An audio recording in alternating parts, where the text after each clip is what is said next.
justice in Maple Grove. In the tranquil suburb of Maple Grove, where manicured lawns and tidy picket fences painted a picture of perfection, a sinister act shattered the calm.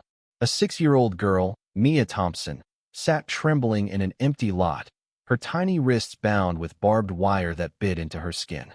Towering over her was Barbara Hensley, the iron-fisted president of the Homeowners Association, her face twisted with a cruel satisfaction. But Barbara had no idea she'd crossed the wrong family. Mia's mother, federal judge Margaret Lawson, was about to unleash a storm of justice that would change Maple Grove forever. The late afternoon sun cast long shadows over Maple Grove, a neighborhood where every house gleamed and every hedge was trimmed to precision. But beneath the surface, fear simmered. Barbara Hensley ruled with an iron grip, her clipboard a weapon of control. She fined residents for minor infractions, a slightly faded mailbox, a bicycle left on a driveway, or children laughing too loudly. Families had fled, unable to pay her relentless penalties. Yet no one dared challenge her.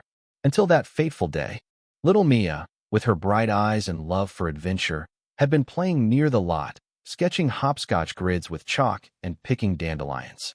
Barbara spotted her and saw not a child's innocence, but a violation of her pristine vision.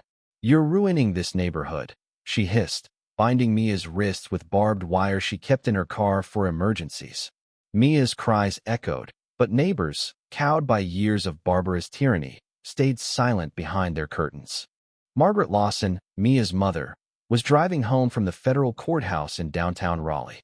A widow since her husband died in a work accident 4 years prior, Margaret lived for Mia's giggles and bedtime stories. As she pulled into her driveway, the eerie silence alarmed her. Mia usually bounded out to greet her, pigtails bouncing.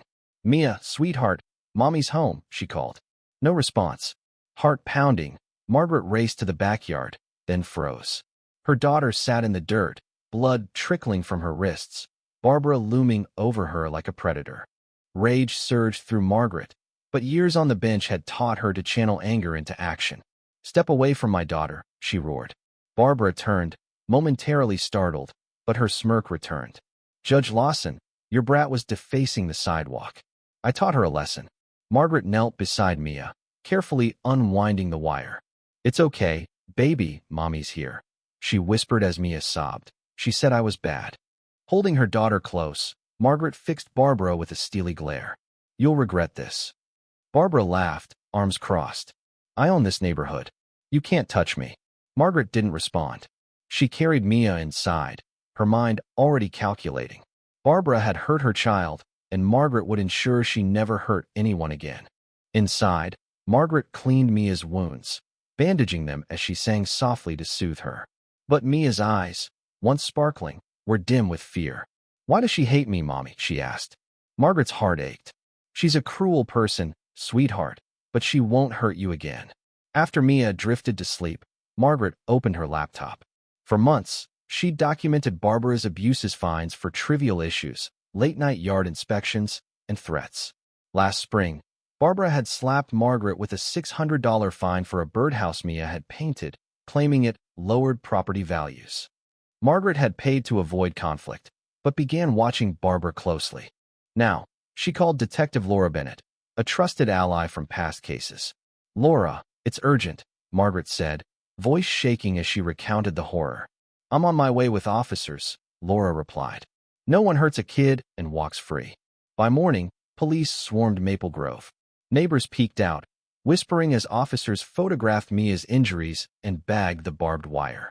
At Barbara's sprawling colonial, she feigned innocence. "Officers, this is a misunderstanding," she cooed.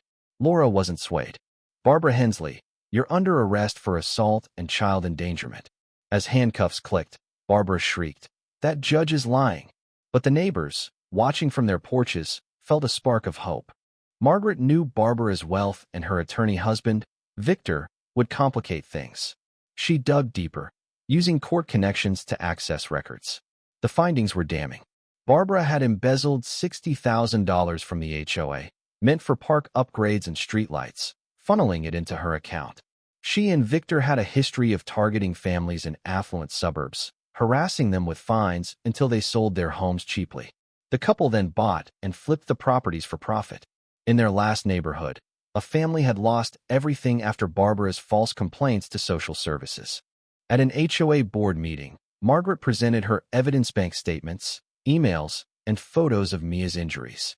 Barbara, out on bail, scoffed, "These are fabrications." But the board, long intimidated, saw the truth. Tom Reynolds, a retired teacher, spoke up. "Have you been stealing from us?" Barbara stammered, but the proof was undeniable. The board ousted her on the spot.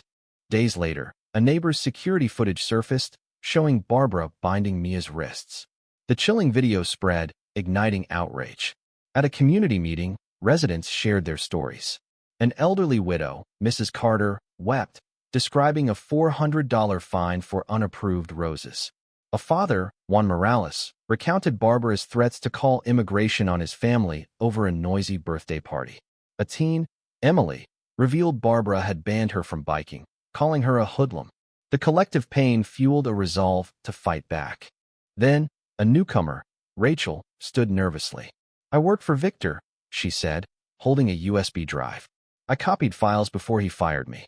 The documents detail Barbara and Victor's scheme across 3 states, ruining families for profit. Margaret took the drive, knowing it was the key to dismantling their empire. 2 months later, the trial began. Margaret sat in the courtroom, not as a judge, but as a mother. Mia testified bravely, her small voice piercing the silence. "The mean lady tied me with sharp wire. It hurt," and she smiled.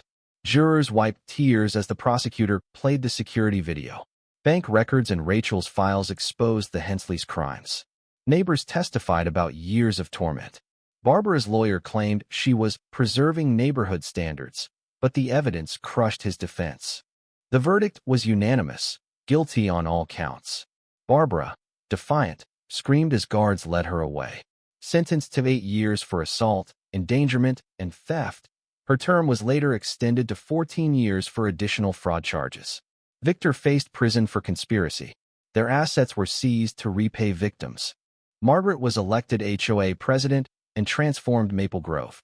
She abolished Barbara's draconian rules, replacing them with community-focused policies.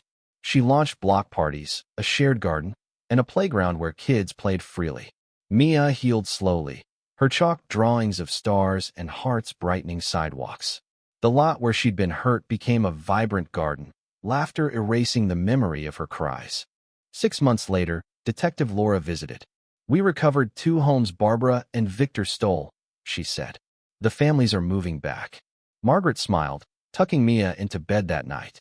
"Mommy, is the mean lady sorry?" Mia asked. Margaret paused. "I hope so, but what matters is you're safe, and she can't hurt anyone else." A year on, Maple Grove was unrecognizable. Neighbors shared tools, hosted barbecues, and watched each other's kids. One summer day, Margaret watched Mia and her friends build a cardboard fort, a sign reading, "Everyone welcome," in wobbly letters. The neighborhood, once choked by fear, now thrived on trust. Barbara remained unrepentant in prison, blaming others. But her power was gone. Margaret had turned pain into progress, proving justice and community could triumph over cruelty. What do you think about this story? Have you ever faced injustice or seen someone abuse power like Barbara? Share your thoughts in the comments below. Let's discuss how we can stand against violence and unfairness in our own lives. Your voice matters.